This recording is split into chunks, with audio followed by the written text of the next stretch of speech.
Hello, I am Devjyoti. First of all, thank you so much, 8Byte.ai, for giving me this opportunity. And I'm completed the assignment that was given by your team. So here I am just demonstrate everything what I was doing in this assignment, and also I was going through the codes that I was written, and also I was implementing from scratch in this video so that you will get a better picture about it, how everything was working and how I was completed the assignment. So let's dive into the code. So yeah, this is the this is my app.js file where I was implemented some route. This is the slash route endpoint where and it will return this particular text, and also this particular application was listen on port 3000, and this is the console log for it. And this is my package.json. Here the dependency I just need to express because I wasn't using much. So the one dependency that I needed, which is the express. So first, I'm running the code in my terminal.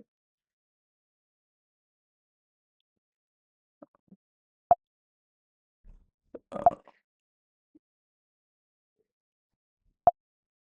um, yeah, I'm there. Okay. First, I'm just installing all the dependency that I was using in my application, and then just I'm doing npm run. Okay, it was saying this port was already used some other services, so let me fix that. Docker, it's my use. Yes, I'm right.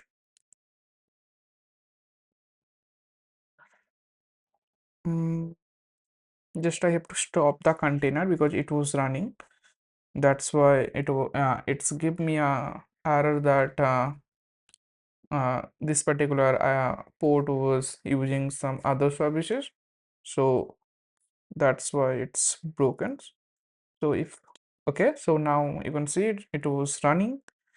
So if I'm going there and just I'm typing localhost 3000, you can see the application was running in my local machine. So uh, everything was working in the developer mode. So just I'm closing everything, and now I am going through the docker file. Yep, yep, docker file. So this is my docker file for this particular application. I was using the multi-stage pipeline, multi-stage docker file for it, so that the image size will be reduced. So this is my base image that in the documentation also mentioned that we have to use the node node based version, so that's why I'm using this version node as a base image. And then this is the working directory where everything, all the work, or I would say everything that happened in under the docker container, it will be stored in this particular folder. And then I was copy all the package.json and I install everything, and then I was copy everything remaining like the app.js and yeah, app.js. And then this is my second stage. There also I am using the node as a base image, and I was set the environment is a production so that I get more security. And also the working directory also the same. I'm doing there, and the necessary file that I was bring from the stage one, I would say the builder stage. All the necessary file I was bring from builder stage to my runner stage. Like what I am bringing, the package.json I'm bringing, and node module I'm bringing, and the app.js. These are the things that I was bringing from my builder stage to runner stage, and I was exposing the application on 3000, and I am using the I am using node user, because I don't want to run my container in a root user. So that's because of security point of view. And the last not the least, the cmd, this is for running command. So and also in the docker dot ignore file, I was just simply add the node module, because I don't need when my docker container was run, I don't need any node module there. So that's why I'm putting the node module in my docker ignore file. So now if I am uh, open my terminal and try to run this particular thing from, you know, the in the through a docker, so how I can.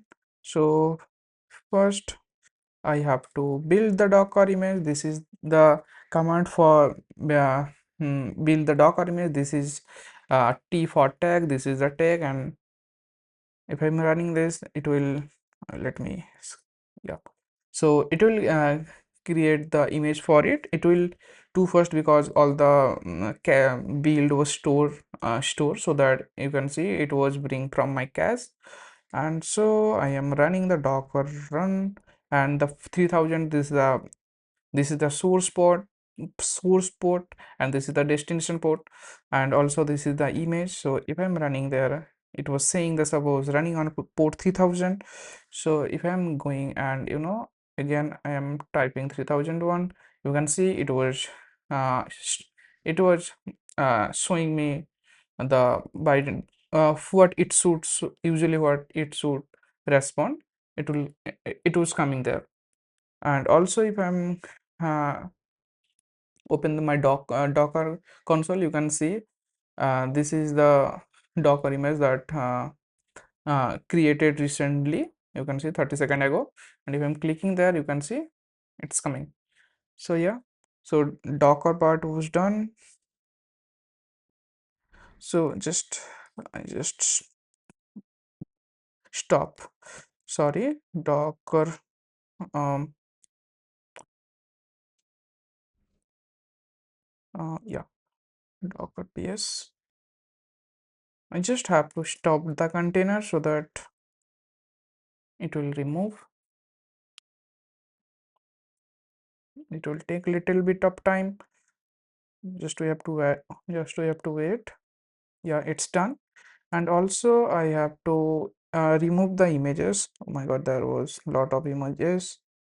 um, uh, I just remove the one image that I want, this one. Okay, error, you unable to disable. Okay, it was saying this particular image was used, so I can't delete it. So let me check.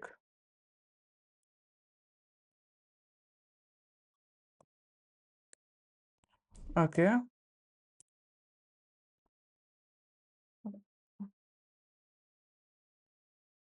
sorry, what is that? Just let me check.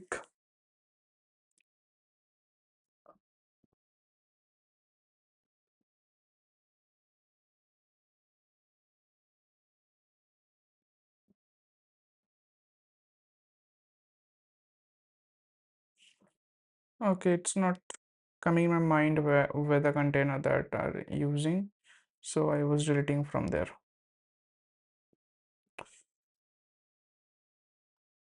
So now if I'm trying to delete the image, docker rm, yeah, you can see it was deleted. So the docker thing was done. uh, I think it was this. Let's sorry, docker,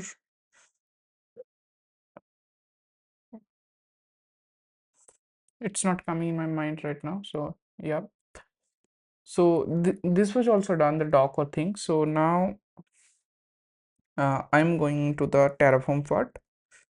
So now I just have to, yeah, I have to, let me check. Yeah, I have to go to the Terraform folder. uh, So this is my Terraform folder that I was creating for. This is my main.tf file.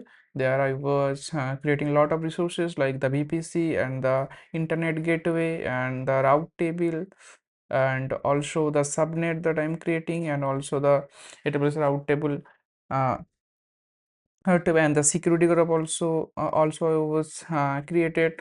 In security group I gave the inbound role, to port 2020 because I want to access the EC2 instance from my terminal. So because I want to access into my EC2 instance, that's why I have to give the 22 port and 3000 for the application, um, and the um, outbound rule I give the full access. And this is my EC2 instance. It's use AMI, like it was coming from the variable dot tf that I am discussing about also in later on. And the instance type, this is also coming from the variable, and also key name also it's coming from the variable. And the subnet, that was created here. You can see this is the subnet dot id. It was created there. So it was it speak the subnet ID from there and put it there. And also I just also use the security group there. I have to add that, and also I'm using the install docker sh on script, so that once the EC2 instance was running, and it will automatically install the docker in my EC2 instance, so that I don't have to manually install the docker in our EC2 instance and in the tag. So, and if I'm talking with the provider, this is the AWS provider, and the provider was AWS. And also this is very important in the variable.tf. There are four variables that needed for this completed this assignment. The first one, region. This is AP South.1. I am choosing the Mumbai region, and that's why AP slash south slash hyphen, sorry, AP hyphen south hyphen 1. And the instance type, um, it I was implementing one more extra features there. I am implementing the terraform.tf verse var. So so that if we want to change something, so that we don't need to change anything in the variable.tf, we can change we can change the thing from here. But one thing that I was put it there, I will not put it the region in my tf dollar, because it should be like in when we are deploying any application. So we are that time we already planned that we want to be in this particular region. So I feel like it would be better if we are not putting this specifically the region into the tf.var file. That's why I was put it um, the region in my variable.tf. And these three coming from the tf.var file. The key name was AWS key that I already store in my folder.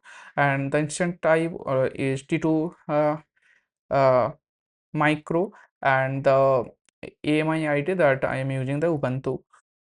And yeah, this is the output that once the resources was created, that I was written on main.tf file. It will give me a IP address for the EC2 instance, so that we can access the EC2 instance through a browser.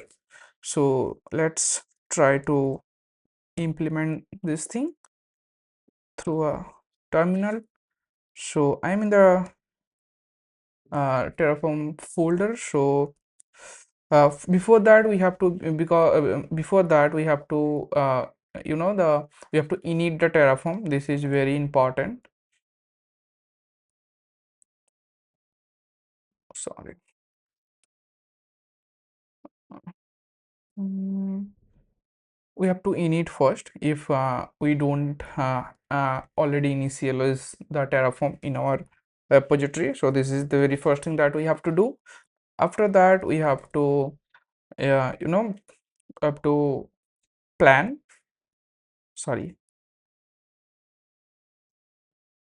we have to plan, because before apply anything, it would be better to check whether the code that we have written everything was correct or not. So that's why it's bit, and also we get, the picture about how many resources were created. As you can see, there was 7 added. That means 7 resources were created. There are no changes and no destroy. So we get a picture about if we are hitting the terraform.apply, then what the resources on, or I would say what the status should look like how many resources are added, how many are changes, how many are destroyed. So it's important before using the terraform.apply, we should use the terraform.plan. And now I am using terraform.apply. Also, we can use the auto approval, so it will not ask me to give yes. So we can use that, but okay, I am going with the normal one. You can see it was asking me to enter a value, so there I have to say yes, I want all the changes that this Terraform apply does. You can also see these are the changes that, or I would say this is the thing that Terraform plan to do if I am giving the permission. So these are the things that changes in my AWS account. And before I am clicking yes, it's been very important to check whether in my EC2 instance is there any resources or not. uh, Let me refresh. You can see this is the instance that was terminated, and I am in the Mumbai region. So now just let me hit yes. So you just have to wait. You can see it was created AWS VPC dot main. It was creating, and still it was creating. Yeah, it was creating the internet gateway, also creating the subnet, also creating security group, also creating internet gateway, also created the route table, also creating in yeah, you can see the instance server also creating the route table, that connection completed. It say it was connected to EC2 instance. It was still AWS server was creating, still it was creating. It will take little time, so just we have to wait a little. So once everything was created, we just have to SSH into it, and just we have to clone the repository. And yeah, you can see it was created. The 7 resources was added, 0 changes, 0 destroy, and this is what I am talking about before that. Sorry. Yeah, this is what I'm talking about before. This is the IP address that was printed because of my uh, uh, because of this output.tf, so that we get the public IP address of our EC2 instance. So this was done. So let's verify from our AWS console. Just I have to refresh it. I will refresh. Yeah, you can see this resources was created in AWS Mumbai region. You can see. So just I have to connect this particular region. Just yep, and have to come there, and just I'm giving some name EC2.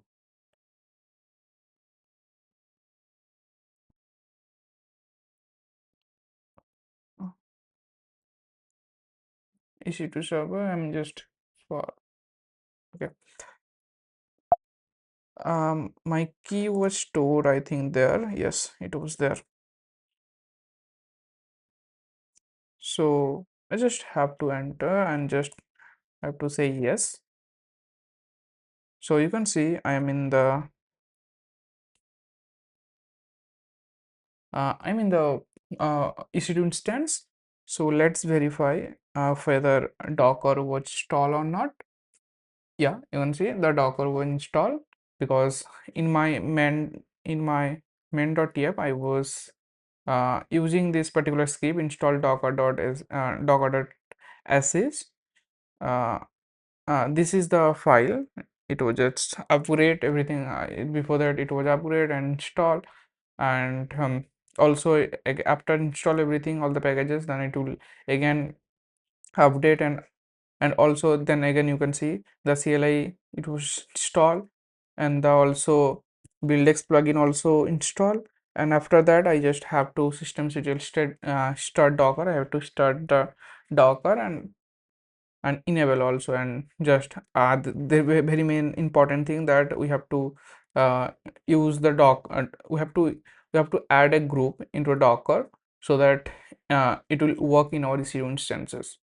So this is pretty much about it. So let's yep, okay, so let's go to my application according to the instruction that was given uh, uh, in the documentation, that I have to clone everything in where it was. Yeah, uh,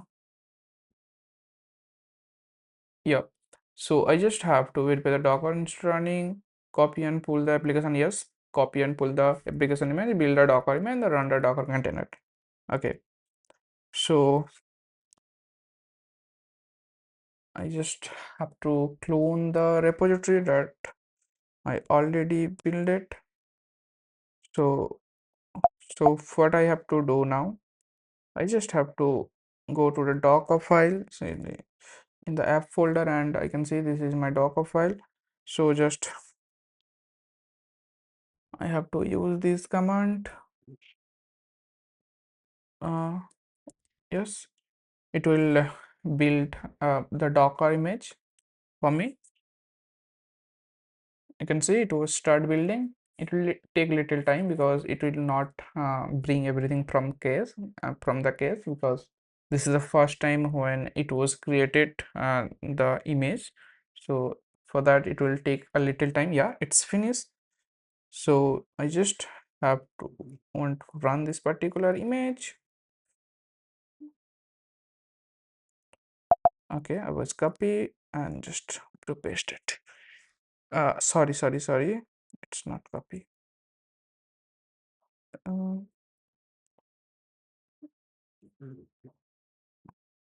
yep, I just have to run it. Oh, okay, just let me remove some thing that not needed. 3000 8 everything looks pretty good. Yeah, yeah. Application was running. Just I have to now verify. You just have to verify everything. Yes, just have to go to the EC2 instance and just bring the IP address and just put and 3000. Okay, I will get an error, but I think this is the error because of the network issue. I think I have to change the Wi-Fi, or I would say I should use the VPN.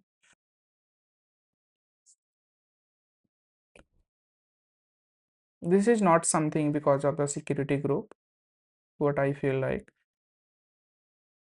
Uh, yep. Let's see. Yeah. You can see it's working. So it's not something that it's not the error that like it's coming if the security group was mismatched. This is the error because my college Wi-Fi doesn't support the HTTP request, so that's why I get the request. So that's why I just change the network, change to the I was enable the VPN so that it was working.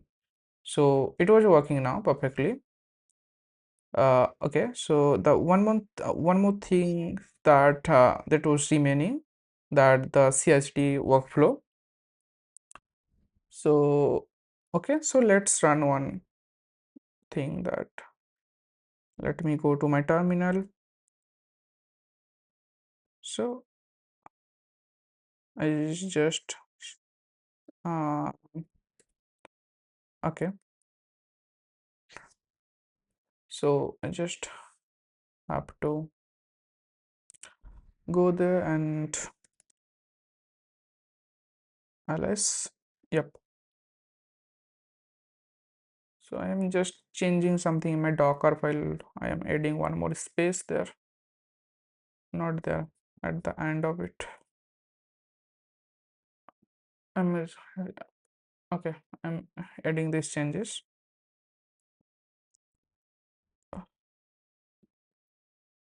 Okay. Git add.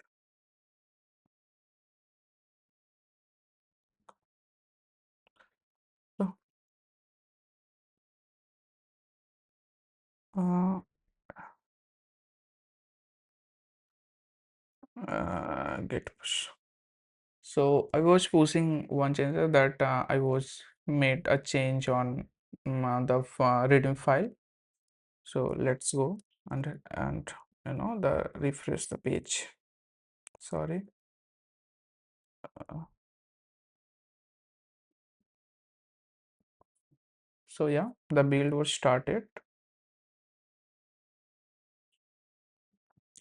You can see it was build and push. It was basically the all the thing that login and the setup, everything was done, and it was, yeah, you can see it was done already, and it was yes. So it was basically build the Docker image and then push to my Docker hub. So if I'll show you my Docker hub,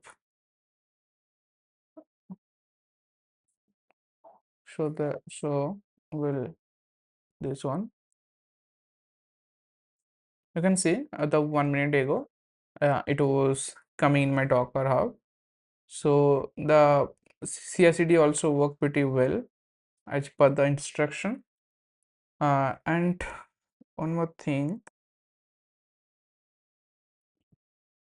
I wasn't discuss about the workflow. So this is my workflow. This is the pipeline for it. So I was set up when something goes in my master branch. So this pipeline will trigger. So first of all, it will check out the code, and then the Docker build text. It was set up the Docker build text because this is very important, because I am using the multi-staging build. So for that it was needed, and then the Docker hub, I am using the uh, login action for it, and I was pass my secrets and password into the into this particular action, so that it will connect to my Docker hub, and then this is another build push action that help us to build the Docker image and then push the Docker image to our Git Docker hub, Docker hub.